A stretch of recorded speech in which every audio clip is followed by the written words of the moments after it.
You are 17 years old and you are standing outside a ramen shop in Osaka at 11 o'clock at night. The rain is hitting the concrete in short, sharp bursts. You can hear the sound of a television through a cracked window somewhere above you.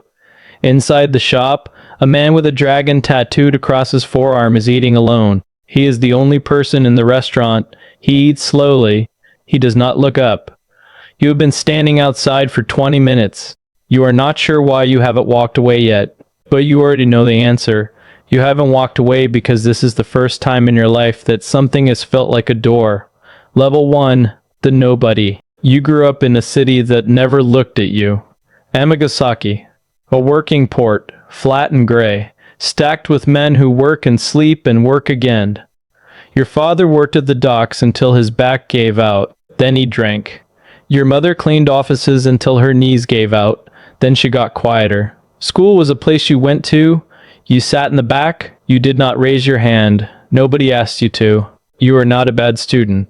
You are an invisible one. There is a difference. Bad students get noticed. You do not get noticed. The city operates in systems.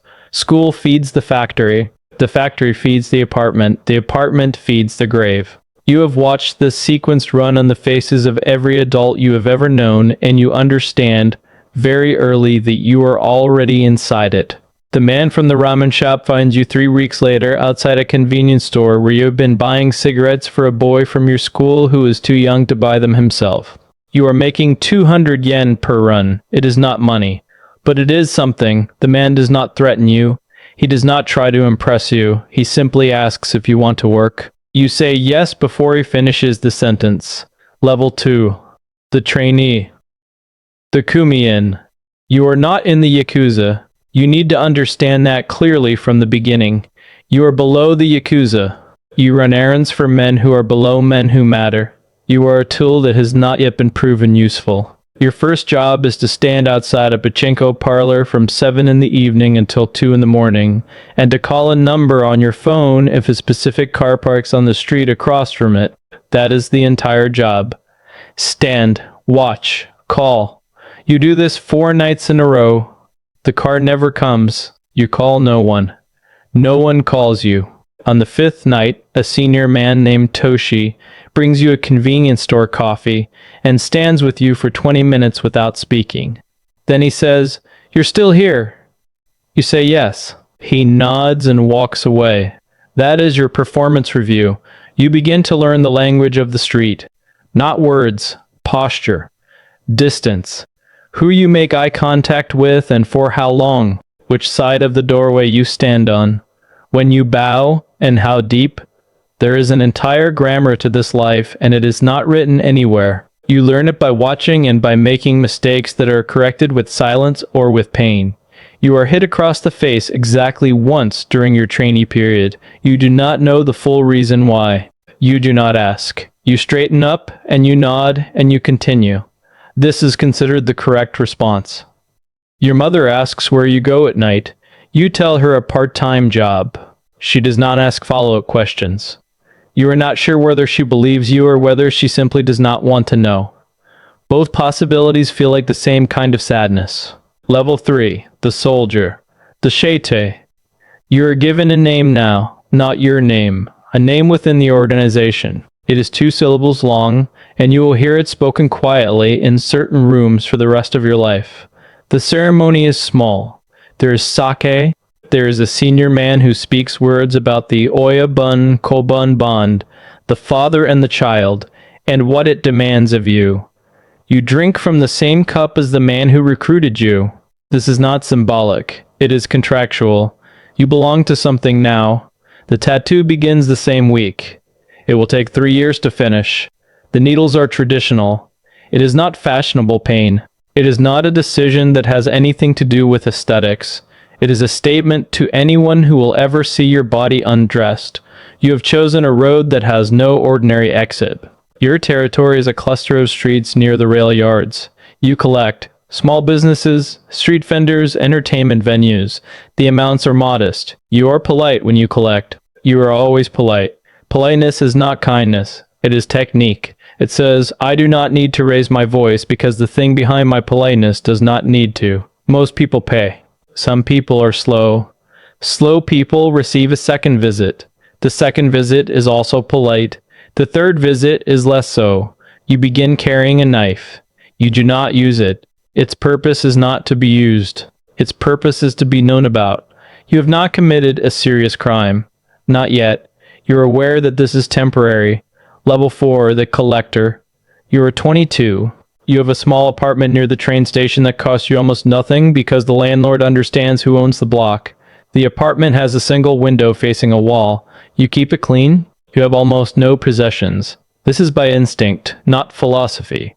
Your route has expanded. 31 businesses across 4 streets. You know every owner by name.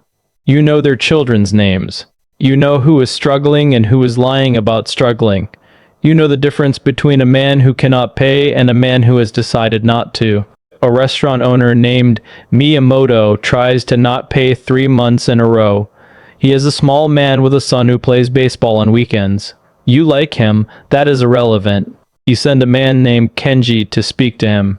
Kenji breaks 2 of Miyamoto's fingers in the kitchen of his own restaurant on a Tuesday afternoon. You are not there, but it is done in your name and on your instruction, and that distinction you are beginning to understand does not actually exist. Miyamoto pays, he will keep paying. His son keeps playing baseball. You have seen the boy once from across the street. He looks like his father. You do not think about this for long. You are making real money now. You send part of it home without explanation. Your mother buys a new refrigerator. She calls to tell you. She sounds lighter than she has in years. You do not tell her where the money comes from. This is the first lie you tell her that costs you something. Level 5, the enforcer. You are not the person who is sent to reason with people anymore. You are the person who is sent after reasoning has already failed. The Yakuza does not operate through constant violence. People who think it does have seen too many films. Constant violence is expensive. It draws attention. It fractures trust. It is the last option, not the first. But last options are still options. And you are now that option. You do not enjoy this work. That matters to you? The fact that you do not enjoy it. You have met men who enjoy it, and they are a specific kind of frightening that even people within the organization regard with caution. You are not one of them. You are efficient. You are controlled. You do not take more than the situation requires. You tell yourself this is a moral distinction. Some nights, you believe it. You are arrested once. It does not stick. A lawyer who has never visited your apartment and whose name you have never spoken aloud handles everything within 48 hours. You are back on the street before the week is out. You have a girlfriend now. Her name is Naomi. She works in a salon. She knows what you are in the way that people who love someone know things they cannot afford to say out loud. You do not discuss your work. She does not ask. On weekends you eat at small restaurants and go to the cinema, and it is entirely ordinary, and you are grateful for every minute of it. You wonder how long ordinary is available to you. Level 6, the crew boss. The Kogashira. You are responsible for 11 men now. Their mistakes are your mistakes. Their income is your income. Their problems arrive at your door at 2 in the morning, and you answer the door every time. Management, you discover, is not a skill that violence teaches you. You have to learn it from scratch. How to give an instruction once and not twice. How to read which man needs pressure and which man needs patience. How to let a junior man think a decision was his idea when it was yours. One of your men, a young one, 20 years old, named Daisuke, starts using. Not selling. Using. You find out from 2 different sources on the same day. This is never a coincidence. The organization's position on this is not ambiguous. Narcotics are a revenue stream. They are not a lifestyle. A man who uses is a man whose judgment cannot be trusted. A man whose judgment cannot be trusted is a liability. Liabilities are removed. You go to Daisuke yourself. You are not gentle. You give him one chance to check into a private facility that the organization pays for and never speaks of again. He cries. You wait for the crying to stop. Then you say, 1, he goes. He comes back clean 7 weeks later. He does not use again. He works for you for 4 more years, and he is one of the best men you have ever had. You think about this sometimes, what the correct choice looks like from the outside versus what it actually costs to make it. Naomi is pregnant. You propose in a restaurant on a Thursday night in November. She says yes before you finish the question. The diamond on the ring is real. You do not tell her the provenance of the money that bought it. She wears it every day. It catches the light when she cooks. Level 7. The Waka Gashira Hasa. The assistant young boss. You are now the man that senior men call when something needs handling that cannot be discussed over the phone. You sit in rooms where decisions are made. You do not always speak in those rooms, but you are there. Your presence is itself a signal. The organization's business at this level is not what people on the outside imagine.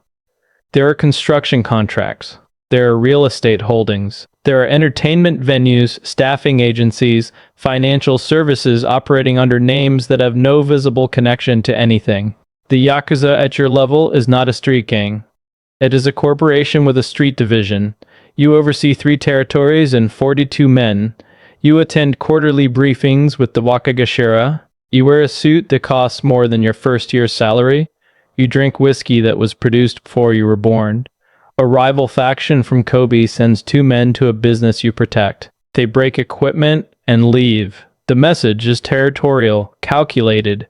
It is designed to see how you respond. You respond precisely, not excessively. The point is made, it is not repeated. Your daughter is born in March. She weighs 3.1 kilograms. She has Naomi's eyes. You hold her in the hospital room at 4 in the morning while Naomi sleeps and she wraps one fist around your finger and you sit completely still for a very long time. You do not cry, but there is something that moves through you in that room that you have no word for. Something that reshapes the architecture of every future decision you will ever make.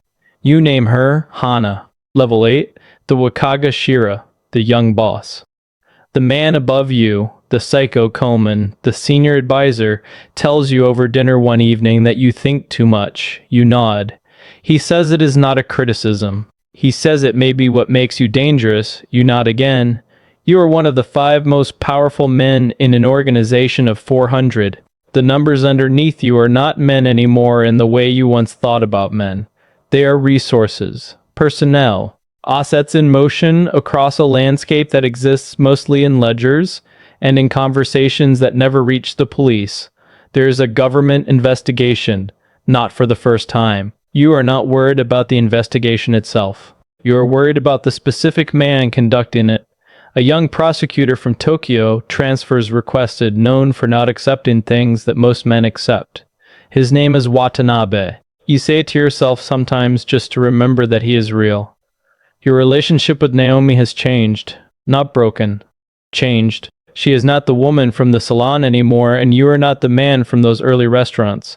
Something is calcified between you. You love each other with the particular firmness of 2 people who have chosen to stop asking questions that do not have safe answers. Hannah is 4 years old and calls you Papa and runs to the door when she hears your key in the lock. This is the best moment of every day. Not one of the best.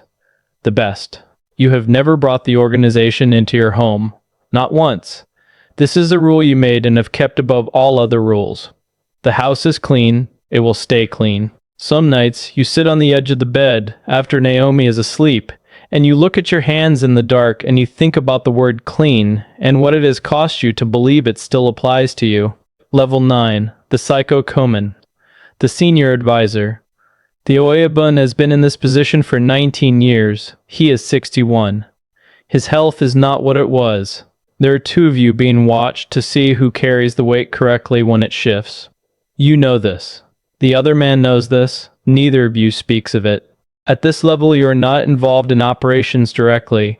You are the space between the order and the action. You make strategy. You read people. You translate the Oyabun silences into instructions that the organization can act on. The Watanabe investigation has grown. 2 men you know have been indicted. One of them you recruited yourself, 15 years ago, outside a convenience store. He will not talk. You are certain of this not because he is loyal, but because he knows what loyalty costs when it runs out.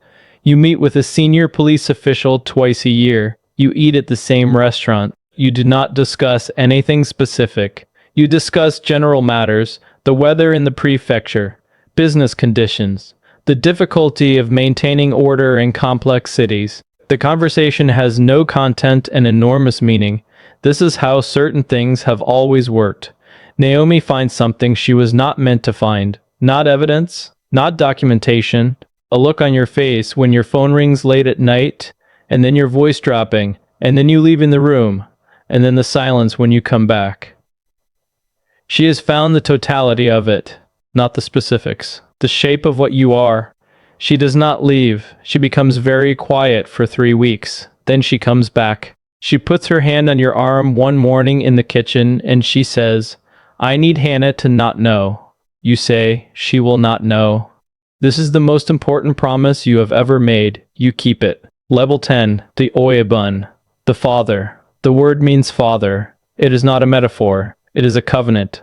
400 men call you this. They are bound to you through a loyalty that is not employment and not friendship and not fear, though it contains elements of all three. They are bound to you the way sons are bound, by a debt that predates memory.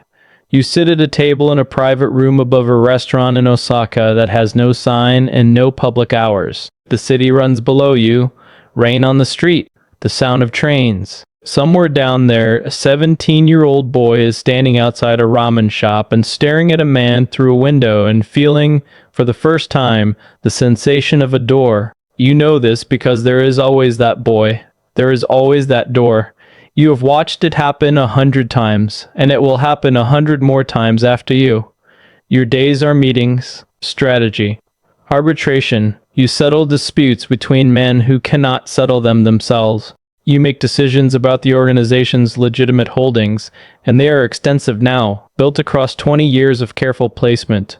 You speak to politicians, you do not threaten politicians. You remind them of things they prefer not to forget. The power is real. You will not pretend otherwise. There is a specific silence that falls in a room when you enter it, and that silence is real and it is yours. No one challenges you directly anymore. The challenges now come laterally, through proxies, through emissions, through the slow erosion that attends every throne. But there is a room in this building where the mistakes are accounted for. Not a physical room, a room you carry. In it, Miyamoto's broken fingers, Daisuke's face when you told him one. A man whose name you knew and whose indictment you could not prevent, and whose silence you are still counting on. The weight of 400 oaths made to a father figure who is also, in part, a mechanism of harm. You are the most powerful man you have ever known. You are also the man who cannot walk into a public place without 3 people knowing his location in advance. You cannot eat without someone having checked the room first. You cannot speak without assuming the words may be heard by someone you did not intend. You are the most protected man in the city. You are also the most enclosed. Hana is 21 now. She is studying architecture in Tokyo. She calls on Sundays. She does not know what you are. She knows you work in business. She knows you are important. She thinks you are strict. She thinks you are sometimes distant. She does not know that the distance is a firewall built specifically around her. She called last Sunday and told you she is in love with a boy from her university. His family is from Fukuoka. His father is a dentist. She laughed when she said it. The way she laughed as a child, unguarded, total, and you sat with the phone pressed against your ear, and you listened to that laugh and you thought, this is the only thing I have ever done that was entirely clean. You kept her out. You held the wall for 21 years, and you held it. She is in love with a boy from a normal family, and she laughed on the phone, and she does not know. The city is still running below you. The rain is still hitting the concrete. You are at the top. And at the top, you finally understand something that no level below you can see clearly. There is no top. There is only the weight of everyone who brought you here, and the cost of keeping them, and the knowledge that the door you walked through at 17 was never an exit from the city that didn't look at you. It was just a different kind of invisible. Somewhere in Amagasaki tonight, a boy is standing in the rain outside a restaurant. He is looking at a man through the glass. The man is eating alone. He has a dragon tattooed across his forearm. The boy has been standing there for 20 minutes. He hasn't walked away yet. You are at the top of a building looking down at a city that still does not know your name. He is at a window looking in at something that feels like a door. The cycle continues.